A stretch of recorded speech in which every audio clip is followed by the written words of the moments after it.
Hello നമസ്കാരം. നാളത്തെ എപ്പിസോഡിൻ്റെ story ആയിട്ടോ പറയാൻ പോകുന്നത്. എല്ലാവരും സ്റ്റോറി മുഴുവനായിട്ട് കേൾക്കുക. നാളത്തെ എപ്പിസോഡ് എന്ന് പറയുമ്പോൾ അലീനയെ വൈജയന്തി മക്കളും അതുപോലെ രാജീവ് മേനോനും ഹരിയും ഒക്കെ കൂടി ചേർന്ന് വീട്ടിൽ നിന്ന് പുറത്താക്കുന്ന ഒരു എപ്പിസോഡാണ്. പക്ഷേ അതിന് വൈജയന്തിക്ക് കിട്ടുന്ന പണി തീരെ ചെറുതൊന്നുമല്ല, കനത്ത പ്രഹരം തന്നെയാണ് വൈജയന്തിക്ക് കിട്ടുന്നത്. ആ ഒരു പ്രഹരത്തിൻ്റെ ആഘാതം വൈജയന്തിക്ക് താങ്ങാനേ പറ്റുന്നില്ല. അത്രയും ഒരു കടുത്ത അടിയാണ് കിട്ടുന്നത് കേട്ടോ. അപ്പോൾ അതിൻ്റെ ഒരു സ്റ്റോറിയാണ് പറയാൻ പോകുന്നത്. അപ്പോൾ എല്ലാവരും സ്റ്റോറി മുഴുവനായിട്ട് കേൾക്കുക, സപ്പോർട്ട് ചെയ്യണേ.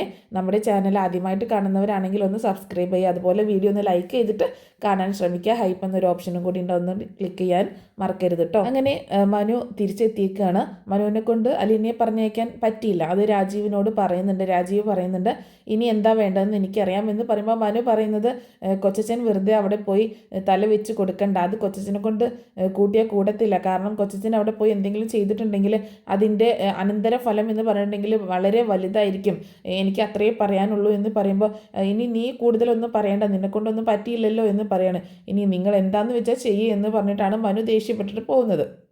അതേസമയം അലീന വീണ്ടും അവിടെ ഇരുന്ന് ഇങ്ങനെ സങ്കടപ്പെട്ടുകൊണ്ടിരിക്കുന്ന സമയത്താണല്ലോ ബാലചന്ദ്രൻ വിളിക്കുന്നത്. ബാലചന്ദ്രൻ വിളിക്കുമ്പോൾ അലീന ഹാളിലേക്ക് ഇങ്ങനെ മെല്ലെ എഴുന്നേറ്റ് വരുന്നുണ്ട്. മുകളിലേക്ക് പോവാൻ നേരം അലീനയുടെ അടുത്ത് വൈജ വന്നിട്ട് ചോദിക്കുന്നില്ല നിനക്ക് എന്താ പറ്റിയത് എന്ന് ചോദിക്കുന്ന സമയത്ത് അലീന ഒന്നും പറയുന്നില്ല കേട്ടോ. ആ സമയത്ത് ബാലചന്ദ്രൻ എത്ര നേരം ഞാൻ വിളിക്കുന്നു, എന്താ ഇങ്ങോട്ടേക്ക് വരാൻ ഇത്ര താമസം എന്ന് പറഞ്ഞ് അവിടെ നിന്ന് ഷൗട്ട് ചെയ്യാണ്. അങ്ങനെ അലീന മുകളിലേക്ക് കയറി ചെല്ലുന്നുണ്ട്. അങ്ങനെ മുകളിലേക്ക് എത്തുന്ന അലീനയോട് ബാലചന്ദ്രൻ ചോദിക്കുന്നുണ്ട്, എന്താ നീ ഇങ്ങനെയൊക്കെ പെരുമാറുന്നത്, ഞാൻ പറഞ്ഞില്ലേ പോവണ്ട എന്ന് പറയുമ്പോൾ പിന്നെ നീ എന്തിനാണ് ഇങ്ങനെ കരഞ്ഞ് പ്രശ്നം ഉണ്ടാക്കുന്നത് എന്നൊക്കെ ചോദിക്കുമ്പോൾ എനിക്കറിയത്തില്ല സാർ എന്താ ചെയ്യേണ്ടതെന്ന്, എനിക്കൊരു എത്തും പിടിയും കിട്ടുന്നില്ല, ഞാൻ എന്താ ചെയ്യേണ്ടതെന്ന്, ഇവിടെ നിൽക്കണോ പോണോ എന്നുള്ളത് പോലും തീരുമാനിക്കാൻ പറ്റാത്തൊരു സിറ്റുവേഷനിലാണ് ഞാൻ നിൽക്കുന്നത് എന്ന് പറയുമ്പോൾ അതിനെന്താണ് ഇപ്പം ഇത്ര തീരുമാനിക്കാനുള്ളത്, നീ ഇവിടെ നിന്ന് പോവരുത്, ഞാൻ നിന്നോട് പറഞ്ഞതല്ലേ, ആരൊക്കെ എന്തൊക്കെ പറഞ്ഞാലും നീ ഇവിടെ നിന്ന് പോവരുത്, ഇനി അഥവാ നിനക്ക് പോകണമെന്നുണ്ടെങ്കിൽ നീ പറ, നമുക്ക് ഒരുമിച്ച് വീട്ടിൽ നിന്ന് ഇറങ്ങാം എന്ന് പറയുമ്പോൾ അയ്യോ അത് വേണ്ട സർ, എങ്ങോട്ടും പോവണ്ട എന്നൊക്കെ പറയാണ് അലീന. അപ്പോൾ ബാലചന്ദ്രൻ പറയുന്നുണ്ട് ഞാനിപ്പോൾ നിന്നെ വിളിച്ചതും വൈജയ്ക്ക് ഒട്ടും ഇഷ്ടമല്ല, നീ പോവാത്തതിൻ്റെ ദേഷ്യവും എപ്പോഴും നിന്നെ വിളിക്കുന്നതിൻ്റെ ദേഷ്യവും ഒക്കെ വൈജയ്ക്കുണ്ട്, എന്തിനാ സാർ മേഡത്തെ ഇങ്ങനെ ദേഷ്യം പിടിപ്പിക്കുന്നത്, എന്തെങ്കിലും ഒരു കോംപ്രമൈസ് തയ്യാറായിക്കൂടെ എന്ന് ചോദിക്കുമ്പോൾ കോംപ്രമൈസ് ഒക്കെ തയ്യാറാവാം, പക്ഷെ ഇപ്പോഴല്ല, കുറച്ച് സമയമുണ്ട്, കുറച്ച് കഴിയട്ടെ, അതിനൊക്കെ ഓരോന്നിനും ഓരോ സമയം ഞാൻ കണ്ടിട്ടുണ്ട് എന്ന് പറയാണ് ബാലചന്ദ്രൻ. അപ്പോൾ അലീനയാണെങ്കിൽ ആകെ ചെകുത്താനും കടലിനും നടുക്കുപെട്ട ഒരു അവസ്ഥയാണല്ലോ. അപ്പോൾ മുകളിലേക്ക് അലീന പോയിട്ട് താഴേക്ക് ഇറങ്ങി വരാഞ്ഞിട്ടാണെങ്കിൽ ഭയങ്കര ബുദ്ധിമുട്ടുണ്ട് കേട്ടോ നമ്മുടെ വൈജയാണെങ്കിൽ അവൾ താഴേക്ക് ഇറങ്ങി വരുന്നത് നോക്കി അങ്ങനെ നിൽക്കുകയാണ്. അന്നേരം അലീനയുടെ അടുത്ത് വളരെ സ്നേഹത്തോടെ ഒരു അച്ഛൻ്റെ വാത്സല്യത്തോടെ സംസാരിക്കുകയാണ് ബാലചന്ദ്രൻ. നീ ഇവിടെ നിന്ന് പോവരുത് മോളെ, നീ നിൻ്റെ അമ്മയെ കാണാനും അവരുടെ കൂടെ ജീവിക്കാനും സഹോദരങ്ങളെ കാണാനും ആ കുടുംബത്തിൽ ജീവിക്കാനും ഒക്കെ ആഗ്രഹിച്ചു വന്നതല്ലേ, എന്നിട്ടിപ്പോൾ നിനക്ക് പോവണമെന്നോ എന്ന് ചോദിക്കുമ്പോൾ ഞാനൊന്നും പ്രതീക്ഷിച്ചില്ല, ഞാൻ ഇങ്ങനെയൊന്നും ആകുമെന്ന് പ്രതീക്ഷിച്ചതേയില്ല, എൻ്റെ ഒരു ആഗ്രഹം കൊണ്ട് വന്നു പോയതാണ് എന്ന് പറയാണ്. അപ്പോൾ ബാലചന്ദ്രൻ പറയുന്നുണ്ട് പിന്നെ എങ്ങനെ നിനക്ക് പോകാൻ പറ്റും, നീ തന്നെ ഒന്ന് ആലോചിച്ച് നോക്കിയേ, നിനക്കറിയാം ഈ വീട്ടിലെ കാര്യങ്ങളൊന്നും കറക്റ്റായിട്ടല്ല പോകുന്നത്, രോഹിത്തിന് ഒരുപാട് മാറ്റങ്ങൾ വരാനുണ്ട്, രോഹിത്ത് പോകുന്നത് ശരിയായ വഴിയിലൂടെയില്ല, അതുപോലെ ബബിതയ്ക്കുമുണ്ട് കുറച്ച് പ്രശ്നങ്ങളൊക്കെ എനിക്കത് മനസ്സിലാവുന്നൊക്കെ ഉണ്ട്, പക്ഷേ ഞങ്ങളെ കൊണ്ടൊന്നും അത് ശരിയാക്കാൻ പറ്റത്തില്ല, നീ വിചാരിച്ചാൽ മാത്രമേ അവരുടെ കാര്യങ്ങളൊക്കെ ഒന്ന് ഓക്കെ ആക്കാൻ പറ്റത്തുള്ളൂ. അതുപോലെ കൃഷ്ണമോള് വലിയ കുഴപ്പമൊന്നുമില്ല എന്നുണ്ടെങ്കിലും അവൾക്ക് ശരിക്കും പറഞ്ഞാൽ അച്ഛൻ്റെയും അമ്മയുടെ സ്നേഹവും കെയറും ഒക്കെ കിട്ടേണ്ട ഒരു കുഞ്ഞാണ്, പക്ഷേ ശരിക്കും അത് കിട്ടുന്നില്ല. അപ്പോൾ ആ കാര്യങ്ങളൊക്കെ വിട്ടിട്ട് നിനക്ക് ഇവിടെ നിന്ന് പോകാൻ പറ്റുമോ എന്ന് ചോദിക്കുമ്പോൾ എനിക്കറിയില്ല സാർ, എനിക്ക് അവരുടെയൊക്കെ കാര്യങ്ങൾ നോക്കിയും ചെയ്തും ഒക്കെ എനിക്ക് ഇവിടെ തന്നെ നിൽക്കണമെന്നാണ് ആഗ്രഹം, പക്ഷേ എനിക്കറിയത്തില്ല ഞാൻ എന്താണ് ഈ ചെയ്യേണ്ടതെന്ന് പറയുമ്പോൾ നീ വേറെ ഒന്നും ആലോചിക്കേണ്ട മോളെ, നിൻ്റെ കൂടെ ഞാനുണ്ട്, എന്ത് വന്നാലും ആരൊക്കെ എന്തൊക്കെ പറഞ്ഞാലും എന്തൊക്കെ ചെയ്താലും നിൻ്റെ കൂടെ ഞാനുണ്ട് എന്ന് തന്നെ പറയാണ്, നീ വിഷമിക്കണ്ട എന്ന് തന്നെ പറയുന്നുണ്ട് ബാലചന്ദ്രൻ അലീനയോട് കേട്ടോ. അങ്ങനെ അവർ മുകളിൽ സംസാരിച്ചുകൊണ്ട് നിൽക്കുന്ന സമയത്താണ് നമ്മുടെ രാജീവും ഹരിയും കൂടെ വീട്ടിലേക്ക് വരുന്നത് കേട്ടോ. അപ്പോൾ വൈജയാണെങ്കിൽ ഇവരുടെ വരവും കാത്തിരിക്കുകയാണ്. അങ്ങനെ വന്ന ഉടനെ തന്നെ ആ രാജീവട്ടം വന്നോ എന്ന് ചോദിക്കണം, എവിടെ അവൾ പോയില്ലേ അവൾ എന്ന് ചോദിക്കുമ്പോൾ ഇല്ല മുകളിലുണ്ട് മുകളിലേക്ക് ഇപ്പോൾ വിളിച്ചിട്ടുണ്ട് അങ്ങോട്ടേക്ക്, ഇപ്പം ഇറങ്ങി വരും എന്ന് പറയാണ്. വരട്ടെ, ഇനിയിപ്പോൾ മുകളിലേക്ക് പോയിട്ട് അവിടെ പോയി പ്രശ്നം ഉണ്ടാക്കാനൊന്നും നിൽക്കുന്നില്ല, അവൾ താഴേക്ക് ഇറങ്ങി വരട്ടെ എന്ന് പറഞ്ഞ് കാത്തിരിക്കുകയാണ്. അല്ല, അവൾ എന്താണ് പോകുന്നില്ല എന്ന് പറയാൻ കാരണം എന്ന് ചോദിക്കാണ് രാജീവ്. എനിക്കൊന്നും അറിയില്ല രാജീവേട്ടാ, രാവിലെ പോവാൻ റെഡിയായിട്ട് ബാഗും ഒക്കെ എടുത്ത് എൻ്റെ കൂടെ വന്നതാണ്. ഞാൻ വാതിൽ അന്നേരം തുറന്നിരുന്നു എങ്കിൽ അവൾ പോയേനെ. പക്ഷേ ചാവി ബാലചന്ദ്രൻ്റെ കയ്യിലായിപ്പോയില്ലേ, വീടൊക്കെ ലോക്ക് ചെയ്തിട്ട്. അത് വാങ്ങിക്കാനായിട്ട് അവളെ പറഞ്ഞു വിട്ടതാണ്. അതെന്തിനാ നീ അവളെ പറഞ്ഞു വിട്ടത്? നിനക്ക് തന്നെ പോയി വാങ്ങിച്ചൂടായിരുന്നോ എന്ന് ചോദിക്കുമ്പോൾ, ഞാൻ പോയാൽ തരില്ല എന്ന് എനിക്ക് ഉറപ്പാണ്. അവൾ പോയാൽ മാത്രമേ കൊടുക്കുള്ളൂ, അതുകൊണ്ടാണ് അവളെ വിട്ടത്. പക്ഷെ ഇപ്പോൾ തോന്നുന്നു അവളെ പറഞ്ഞയക്കേണ്ട, എനിക്ക് അങ്ങോട്ട് പോയിട്ട് ബലമായിട്ട് എടുത്തുകൊണ്ട് വന്ന് തുറക്കാമായിരുന്നു എന്ന് ഞാൻ ചിന്തിക്കുകയാണ്. അവൾ ചാവി കൊണ്ടുവന്നു, പക്ഷേ അവളുടെ തീരുമാനം ആകെപ്പാടെ മാറിയിട്ടുണ്ടായിരുന്നു. ഭയങ്കര കരച്ചിലൊക്കെ ആയിരുന്നു രാജീവട്ട എന്ന് പറയാണ്. അതിന് മാത്രം എന്തായിരിക്കും ബാലചന്ദ്രൻ അവളുടെ അടുത്ത് പറഞ്ഞിട്ടുണ്ടാവുക എന്നൊക്കെ ഇങ്ങനെ ചോദിക്കുകയാണ് രാജീവ്. എനിക്കറിയില്ല രാജീവട്ട, പക്ഷേ എനിക്ക് ഒറ്റ കാര്യമേ അറിയത്തുള്ളൂ, എനിക്ക് ഇനി അവളെ ഈ വീട്ടിൽ വേണ്ട, അവളെ ഇവിടെ നിന്ന് പറഞ്ഞയക്കുക തന്നെ വേണം എന്നിങ്ങനെ പറയാണ് രാജീവ്. രാജീവിനോട് കേട്ടോ. ശരി, നോക്കാം നമുക്ക് എന്ന് പറയുന്നുണ്ട്.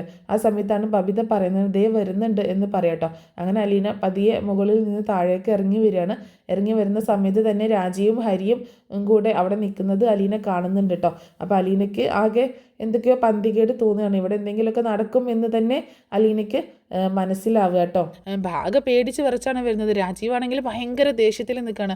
നിന്നോട് ഞാൻ പറഞ്ഞതല്ലേ ഇന്ന് രാവിലെ തന്നെ പൊക്കോളണമെന്ന്, പിന്നെ നീ എന്താ പോവാഞ്ഞത്, ഇവിടെ തന്നെ നിന്നത് എന്തിനാ എന്നൊക്കെ ചോദിച്ച് ദേഷ്യപ്പെട്ടുകൊണ്ടിരിക്കുകയാണ് രാജീവ്. അപ്പോൾ അലീനയാണെങ്കിൽ ഒന്നും മിണ്ടാതെ, ഇല്ല സാർ ഞാൻ ഒന്നും മിണ്ടാതെ നിൽക്കണം ആദ്യം. പിന്നെ ദേഷ്യപ്പെട്ടുകൊണ്ട് നിൻ്റെ വായിലെന്താ ഒന്നും സംസാരിക്കാൻ നിനക്ക് പറ്റത്തില്ല, നാവില്ല എന്നൊക്കെ ചോദിക്കുമ്പോൾ, ഇല്ല സാർ ഞാൻ പോവില്ല, എനിക്ക് പോകാൻ പറ്റത്തില്ല എന്ന് പറയട്ടോ. നീ പോവില്ലെന്ന് അത്രയ്ക്ക് അഹങ്കാരമായി നിനക്ക്, മര്യാദയ്ക്ക് ഇവിടെ നിന്ന് ഇറങ്ങി പൊക്കോളണം എന്ന് പറയുമ്പോൾ അലീന ഇല്ല എന്ന അർത്ഥത്തിൽ അവിടെ തന്നെ നിൽക്കുക കേട്ടോ. അപ്പം എന്നാൽ ശരി, നിന്നെ ഇറക്കി വിടാൻ പറ്റുമെന്ന് ഞാനൊന്ന് നോക്കട്ടെ എന്ന് പറഞ്ഞിട്ട് ബബിതേ അവളെ പിടിച്ച് വീട്ടിൽ നിന്ന് പുറത്താക്കുക, വൈജയെ എന്നൊക്കെ വിളിച്ചിട്ട് അവരോട് വീട്ടിൽ നിന്ന് പിടിച്ച് പുറത്താക്കാൻ പറയാണ്. അങ്ങനെ വൈജയും ബബിതയും ഹരിയും ഒക്കെ കൂടി ചേർന്ന് അലീനെ വലിച്ച് പുറത്തോട്ടാക്കുമ്പോൾ, സാർ പ്ലീസ് എന്നെ പറഞ്ഞയക്കരുത്, ഞാൻ പോയി കഴിഞ്ഞാൽ ഇവിടെ ആകെ പ്രശ്നമായിരിക്കും എന്നൊക്കെ പറയട്ടോ. അപ്പോഴാണെങ്കിൽ ഈ ബഹളങ്ങളൊക്കെ കേട്ടിട്ട് ബാലചന്ദ്രൻ മുകളിൽ വന്ന് നിൽക്കുന്നുണ്ട്. അവളെ വിടാനാണ് പറഞ്ഞത്, അവളുടെ മേലെ കൈ വെച്ച് പോവരുത് എന്നൊക്കെ ഒരുപാട് ഒച്ചെടുക്കുന്നുണ്ട് കേട്ടോ. അപ്പോൾ രാജീവൻ അവിടെ നിന്ന് ഷൗട്ട് ചെയ്യണം, ബാലചന്ദ്രൻ അവിടെ നിന്നാൽ മതി, ഇങ്ങോട്ടേക്ക് വരേണ്ട ആവശ്യമില്ല, ഈ കാര്യം ഞാൻ തീർത്തോളാം, എനിക്കറിയാം ഇതെങ്ങനെ തീർക്കണമെന്ന്, ഇവളെ പറഞ്ഞേക്കാൻ പറ്റുമെന്ന് ഞാനൊന്ന് നോക്കട്ടെ എന്ന് പറഞ്ഞുകൊണ്ട് അങ്ങനെ അവരെല്ലാവരും കൂടി ചേർന്നിട്ട് വലിച്ചഴിക്കുകയാണ്. അതുപോലെ രോഹിത്താണെങ്കിൽ ആ സമയത്ത് പറയുന്നുണ്ട് രോഹിത്തിനോട് രാജീവ്, അവളുടെ ബാഗും സാധനങ്ങളൊക്കെ എടുത്ത് പുറത്തോട്ട് എറിയിടാന്ന് പറയുന്നുണ്ട്. അങ്ങനെ അവളുടെ ബാഗൊക്കെ എടുത്ത് രോഹിത്താണ് പുറത്തേക്ക് റോട്ടിലേക്ക് കൊണ്ടുപോയി എറിയുന്നത് കേട്ടോ. അങ്ങനെ വൈജയന്തിയും വൈജയന്തിയും ബബിതയും ഹരിയും ഒക്കെ ചേർന്നാണ് വലിച്ചഴിച്ച് കൊണ്ടുവരുന്നുണ്ട്. രാജീവ് ഇതൊക്കെ ഇങ്ങനെ കണ്ടു നിൽക്കുന്നുണ്ട്. കൃഷ്ണമോളാകെ കണ്ട് സങ്കടപ്പെട്ട് നിൽക്കട്ടെ. കൃഷ്ണമോൾ പറയുന്നുണ്ട് അങ്ങനെ ചെയ്യല്ലേ ചേച്ചി, അങ്ങനെ ചെയ്യല്ലേ എന്നൊക്കെ പറയുന്നുണ്ട്. പക്ഷേ എന്തപ്പോൾ ചെയ്യുക, അലീനെ പോകുന്നില്ലല്ലോ. അപ്പോൾ ആകെ ഒരു പേടിയിൽ ഇങ്ങനെ നിൽക്കുകയാണ്. ആ സമയം തന്നെ ബാലചന്ദ്രൻ എന്താ ചെയ്യുന്നതെന്ന് വെച്ചാൽ, ബാലചന്ദ്രൻ പെട്ടെന്ന് പോയിട്ട് അലീനെ എന്തായാലും ഇവർ വീട്ടിൽ നിന്ന് പിടിച്ച് പുറത്താക്കാമെന്ന് മനസ്സിലായി. ഇനിയിപ്പോൾ അവരോട് ഏറ്റുമുട്ടാൻ നിൽക്കുന്നതിന് പകരം അവർക്ക് കാണിച്ചു കൊടുക്കാം എന്നുള്ള രീതിയിൽ ബാലചന്ദ്രൻ തൻ്റെ സാധനങ്ങളൊക്കെ പെട്ടിയിലാക്കി ബാഗിലാക്കി താഴേക്ക് ഇറങ്ങി വരും കേട്ടോ. അതേസമയം അലീനയെ പിടിച്ച് വലിച്ച് പുറത്തോട്ട് കൊണ്ടുപോകണം. എന്നിട്ട് പറയുന്നുണ്ട് മര്യാദയ്ക്ക് ഇറങ്ങി പൊക്കോണം, ഇനി ഈ ഭാഗത്തേക്ക് വന്ന് പോരുതെന്നൊക്കെ പറയുമ്പോൾ അലീന പറയുന്നുണ്ട്, മാഡം എന്നെ അങ്ങനെ ചെയ്യല്ലേ പ്ലീസ്, ഞാൻ ഒരു ദ്രോഹം ചെയ്തില്ലല്ലോ, ഞാനൊന്നും ചെയ്തില്ലല്ലോ, ഞാൻ ഇവിടെ നിന്നോട്ടെ, എനിക്ക് എങ്ങോട്ടും പോവണ്ട, ഇവിടെ തന്നെ നിന്നാൽ മതി എന്നൊക്കെ പറയുമ്പോൾ, മര്യാദയ്ക്ക് ഇറങ്ങി പൊക്കോടി പിഴച്ചവളെ, ആരോ പിഴച്ച് ഒരു അനാഥയായിട്ട് ജനിച്ച നിന്നെയൊക്കെ ഈ വീട്ടിൽ നിർത്താൻ കൊള്ളത്തില്ല, മര്യാദയ്ക്ക് ഇറങ്ങി പൊക്കോണം എന്ന് പറഞ്ഞ് എല്ലാവരും കൂടെ, ബബിതയാണെങ്കിൽ അവളെ സംസാരിക്കാൻ അനുവദിക്കുന്നില്ല, അവളുടെ വായ പൊത്തി പിടിക്കട്ടോ, നീ അധികം സംസാരിക്കണ്ട എന്ന് പറഞ്ഞിട്ട് അങ്ങനെ പിടിച്ച് വലിച്ച് പുറത്തേക്ക് തള്ളുകയാണ്. അലീന വേച്ച് അവിടെ വീണ് പോകണം, അവളുടെ ബാഗൊക്കെ വലിച്ചെറിഞ്ഞിട്ടുണ്ടായി. അപ്പോൾ അവളുടെ ആളുകളൊക്കെ ഇങ്ങനെ കൂടി നിൽക്കുന്നുണ്ട്. നിങ്ങൾ എന്തിനാണ് ഈ ഒരു പെങ്കൊച്ചിനോട് ഇങ്ങനെ ദ്രോഹം ചെയ്യുന്നത്, എന്തിനാണ് അവളെ ഇങ്ങനെ പിടിച്ച് വലിച്ച് പുറത്താക്കുന്നത് എന്നൊക്കെ ചോദിക്കുമ്പോൾ വൈജയന്തി ദേഷ്യത്തോട് കൂടിയിട്ട് പറയുന്നുണ്ട്, പെങ്കൊച്ചോ ഇത് പിശാചാണ്, പിശാച്, കുടുംബം തകർക്കാൻ വന്ന പിശാചാണ് ഇവള് എന്ന് പറയട്ടോ. അത് കേട്ടിട്ട് അവരൊക്കെ പകച്ചു പോണ്. വീട്ടിൽ കയറ്റാൻ കൊള്ളത്തില്ല, ഇനി മേലെ ഈ വീടിൻ്റെ പടി കടന്ന് ഗേറ്റിൻ്റെ കടന്ന് അകത്തേക്ക് കയറിപ്പോവരുത് എന്നൊക്കെ വൈജ താക്കീത് കൊടുക്കുന്നുണ്ട് കേട്ടോ. ആളുകൾ ഇങ്ങനെ നോക്കി നിൽക്കണം. അലീന ഇങ്ങനെ പൊട്ടി കരയുന്നുണ്ട് കേട്ടോ. ആ സമയത്ത് ഹരി വന്നിട്ട് പറയുന്നുണ്ട്, അവളോട് വീണ്ടും മോശമായിട്ട് ബിഹേവ് ചെയ്യാണ്. ഓ നീ വലിയ പുണ്യാളത്തിയായിരുന്നല്ലോ, നിനക്കിപ്പോൾ കിട്ടേണ്ടത് കിട്ടിയല്ലോ, സമാധാനമായല്ലോ എന്നൊക്കെ പറഞ്ഞ് അവളെ ഭയങ്കരമായിട്ട് അവളെ ഇറിറ്റേറ്റ് ചെയ്യുന്ന സമയത്ത് ഹരിക്കിട്ട് ഒരെണ്ണം പൊട്ടിക്കുന്നുണ്ട് കേട്ടോ. ഏറ്റവും കൂടുതൽ സാറ്റിസ്ഫാക്ഷൻ കിട്ടിയ ഒരു ഭാഗം എന്ന് പറയുന്നുണ്ടെങ്കിൽ അതാണ് ഹരിക്ക് ഇട്ടിട്ട് അലീന എല്ലാവരും കാണാൻ ഹരിയെ തല്ലുന്ന ഒരു ആ സീന്. അതിന് ഹരി ഒന്ന് വേച്ച് പോകുന്നുണ്ട്. ഹരി ആകെ ഭയന്ന് പോകുമ്പോൾ അവൾ ഹരിയെ എടി എന്ന് പറഞ്ഞിട്ട് ഹരി അവൾ തല്ലാനായിട്ട് പോകുമ്പോൾ തൊട്ട് പോകരുത് തന്നെ എന്ന് പറഞ്ഞിട്ട് അവൾ നിലയ്ക്ക് നിർത്തുന്നുണ്ട് കേട്ടോ.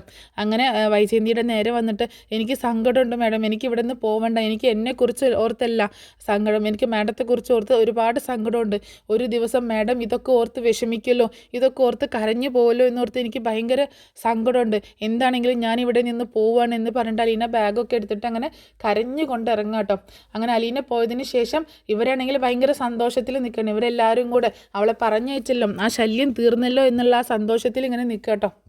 നമ്മുടെ വൈജയന്തിയും ബബിതയും രോഹിതും ഹരിയും രാജീവും ഒക്കെ കൂടെ. അപ്പോൾ വൈജ പറയുന്നുണ്ട്, അങ്ങനെ ആ ശല്യം അങ്ങോട്ട് ഒഴിവായി, രാജീവട്ടം വന്നില്ലായിരുന്നെങ്കിൽ ഇതൊന്നും നടക്കത്തില്ലായിരുന്നു എന്നൊക്കെ പറയണേ.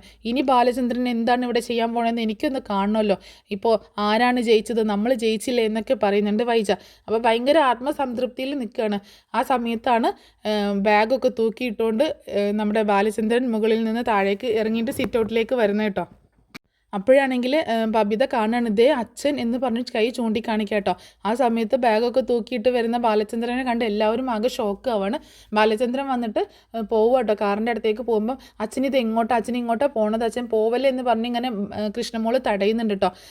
അതൊന്നും വകവെക്കാതെ ബാലചന്ദ്രൻ നേരെ കാറിൻ്റെ അടുത്തേക്ക് നീങ്ങുകയാണ്. അച്ഛൻ എങ്ങോട്ടാണ് പോകുന്നതെന്ന് പറ, അച്ഛനെ ഇങ്ങനെ തനിച്ച് വിടാൻ പറ്റത്തില്ല അച്ഛാ, എങ്ങോട്ടാണ് പോകണമെന്ന് പറ എന്നൊക്കെ പറയുമ്പോൾ ബാലചന്ദ്രൻ പറയുന്നുണ്ട്, എനിക്കിനി ഇവിടെ നിൽക്കാൻ പറ്റത്തില്ല മോളെ, ഞാൻ പോവുകയാണ് എന്ന് പറയുമ്പോൾ കൃഷ്ണമോള് പറയുന്നുണ്ട്, ഞാനും വരികയാണ് അച്ഛൻ്റെ കൂടെ, ഞാനും ഇവിടെ നിൽക്കുന്നില്ല, അച്ഛനെ ഞാൻ തനിച്ച് വിടത്തില്ല എന്ന് പറയുമ്പോൾ, നീ എൻ്റെ കൂടെ വന്നാൽ കുറച്ച് ബുദ്ധിമുട്ടേണ്ടി വരും മോളെ എന്ന് പറയുമ്പോൾ, അതൊന്നും സാരമില്ല, എത്ര ബുദ്ധിമുട്ട് വേണമെങ്കിലും ഞാൻ സഹിക്കാം, അച്ഛൻ്റെ കൂടെയല്ലേ, അച്ഛനെ തനിച്ച് വിടാൻ പറ്റത്തില്ല എന്ന് പറഞ്ഞിട്ട് കൃഷ്ണയും കാറിലേക്ക് കയറുകയാണ്. അങ്ങനെ ബാലചന്ദ്രൻ പെട്ടെന്ന് കാർ എടുത്തുകൊണ്ട് വരിക കേട്ടോ. അപ്പോൾ രാജീവാണെങ്കിൽ ആ കാറ് തടയാനായിട്ട് ഫ്രണ്ടിലേക്ക് കയറി നിൽക്കുന്നുണ്ട്. പക്ഷേ ബാലചന്ദ്രൻ കാർ ഒറ്റ സ്പീഡിൽ എടുത്തുകൊണ്ട് പോവാണ്. ശരിക്കും ബാലചന്ദ്രൻ ആ കാറും കൊണ്ട് രാജീവിനെ ഇടിച്ചില്ല എന്നുള്ള മട്ടിലാണ് പോകുന്നത്. രാജീവ് ഒന്ന് വീഴാൻ പോകുന്നുണ്ട് കേട്ടോ. ഹരിയാണ് ചേർത്ത് പിടിക്കുന്നത് ആ സമയത്ത് രാജീവിന്. ആകെ അടി കിട്ടിയതുപോലെ, തലയ്ക്ക് നല്ലൊരു അടി കിട്ടിയതുപോലെ പകച്ചു നിൽക്കുകയാണ് വൈജയന്തി ആ സമയത്തും. അങ്ങനെ ബാലചന്ദ്രൻ എന്തായാലും വീട്ടിൽ നിന്ന് ഇറങ്ങിപ്പോയി. വൈജയന്തിക്ക് നല്ല അടി കിട്ടിയേക്കാണ്. ഇനിയിപ്പോൾ എന്ത് ചെയ്യും? ബബിതയും രോഹിതും ആകെ എല്ലാവരും പെട്ടിരിക്കുക കേട്ടോ.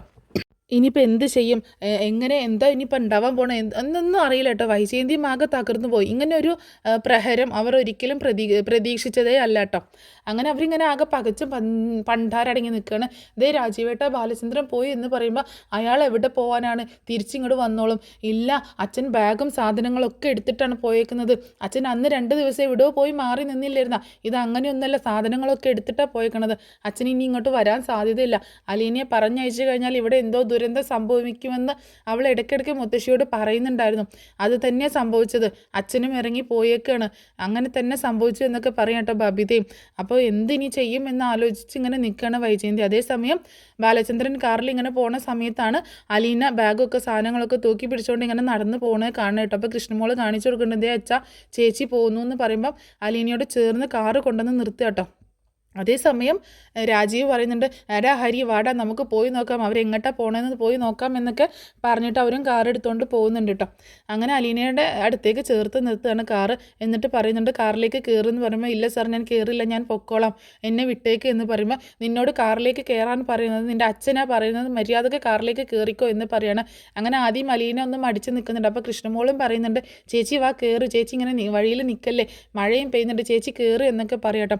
അങ്ങനെ അലീന കാറിലേക്ക് കയറുന്നുണ്ട്. അങ്ങനെ അലീനയും കയറ്റിയും കൊണ്ട് കാറ് നേരെ പോവുകയാണ്. ആ സമയത്താണ് ഇവർ വരുന്നുണ്ട്, രാജീവും ഹരിയും ഒക്കെ കൂടി വരുന്നുണ്ട്. അപ്പോൾ അലീനയും കൂടി കയറ്റിയിട്ട് കാറ് പോകുന്നത് ഇവർ കാണുകയാണ്. അങ്ങനെ കാറിൻ്റെ പുറകെ വെച്ച് പിടിക്കുന്നുണ്ട്. അങ്ങനെ ബാലചന്ദ്രൻ വേറൊരു വീടുണ്ട് കേട്ടോ, ഒരു വീടും കൂടെ ഉണ്ട്. അങ്ങോട്ടേക്കാണ് ബാലചന്ദ്രൻ അലീനയും കൂട്ടിയിട്ട് പോകുന്നത്. അതായത് ബാലചന്ദ്രൻ്റെ തറവാട് വീട്. ആ വീട്ടിലിപ്പോൾ ആരും താമസിക്കുന്നൊന്നുമില്ല, ഒരു പഴയ തറവാട് വീടാണ്. അപ്പോൾ അങ്ങോട്ടേക്കാണ് ബാലചന്ദ്രൻ അലീനയും കൂട്ടിയിട്ട് പോകുന്നത്. അപ്പോൾ മുൻപ് തന്നെ ഗോവർദ്ധനെ വിളിച്ചിട്ട് ആ വീടൊന്ന് ക്ലീൻ ചെയ്തിടാൻ ബാലചന്ദ്രൻ പറഞ്ഞിട്ടുണ്ടായിരുന്നു. കാരണം ഇവിടെ എന്തെങ്കിലുമൊക്കെ സംഭവിക്കും, ചിലപ്പോൾ ഇറങ്ങി പോവേണ്ടി വരും എന്നുള്ളൊരു ധാരണ ഗോവർദ്ധന് ഉണ്ടായിരുന്നു. അപ്പോൾ ഗോവർദ്ധൻ അതൊക്കെ ഒന്ന് ക്ലീൻ ചെയ്ത് ഇടാൻ മുൻകൂട്ടി പറഞ്ഞതനുസരിച്ച് വീടൊക്കെ ഒന്ന് സെറ്റാക്കി വെച്ചിട്ടുണ്ടായിരുന്നു. അങ്ങനെ ബാലചന്ദ്രൻ അലീനയും കൃഷ്ണയും കൂട്ടിയിട്ട് അവിടേക്കാണ് പോകുന്നത്. ഇനി അവിടെയാണ് കുറച്ച് നാൾ ബാലചന്ദ്രനും അലീനയും താമസിക്കാൻ പോകുന്നത് കേട്ടോ. അപ്പോൾ ആ സമയത്തൊക്കെ വൈജയ്ക്ക് അടി കിട്ടിയ പോലെയാണല്ലോ. ഇതൊരിക്കലും വൈജ പ്രതീക്ഷിച്ചില്ല. അലീനയെ പുറത്താക്കുമ്പോൾ ബാലചന്ദ്രൻ ഇറങ്ങി പോകുമെന്നുള്ളത് അലീനയ്ക്ക് മാത്രമല്ലേ അറിയത്തുള്ളൂ, മുത്തശ്ശിക്കും അറിയാം. പക്ഷെ ഇവർക്കൊന്നും അറിയത്തില്ലായിരുന്നു. അപ്പോൾ വൈജയാണെങ്കിൽ ആകെ സങ്കടപ്പെട്ടിരിക്കുകയാണ്. ഇനിയിപ്പോൾ എന്ത് ചെയ്യും, ബാലചന്ദ്രനെ എങ്ങനെ തിരിച്ചു കൊണ്ടുവരും എന്നൊക്കെ ഓർത്തിട്ട് ഭയങ്കര വിഷമത്തിലാണ്. എന്താണെങ്കിലും ഇനി അങ്ങോട്ട് ഭയങ്കര സംഭവ ബഹുലമായിട്ടുള്ള കഥയാട്ടോ നടക്കാൻ പോകുന്നത്. ബാലചന്ദ്രനെ മാത്രമല്ല ഇനി അലീനയും തിരിച്ചു വരുന്നുണ്ട്. എന്നാലല്ലേ കഥ മുന്നോട്ട് പോകുള്ളൂ. ഒരുപാട് പ്രശ്നങ്ങളൊക്കെ വീട്ടിൽ സംഭവിക്കുന്നുണ്ട്. വൈജ എന്താണെങ്കിലും അലീന വരുന്നത് ഇഷ്ടമല്ല എന്നുണ്ടെങ്കിലും ഭയങ്കര അനിഷ്ടത്തോട് കൂടിയിട്ടാണെങ്കിലും അലീന വീട്ടിലേക്ക് തന്നെ തിരിച്ചു വരുന്നുണ്ട്. പക്ഷേ വീട്ടിൽ തിരിച്ചു വന്നതിന് ശേഷം വീണ്ടും പ്രശ്നങ്ങളൊക്കെ ഉണ്ടാവുന്നുണ്ട് കേട്ടോ. അത് മാത്രമല്ല നമ്മുടെ രോഹിത്തിൻ്റെയും ഭവിതയുടെയും ഇഷ്യൂസൊക്കെ ഉണ്ടാവുന്നത് അതിന് ശേഷമാണ്.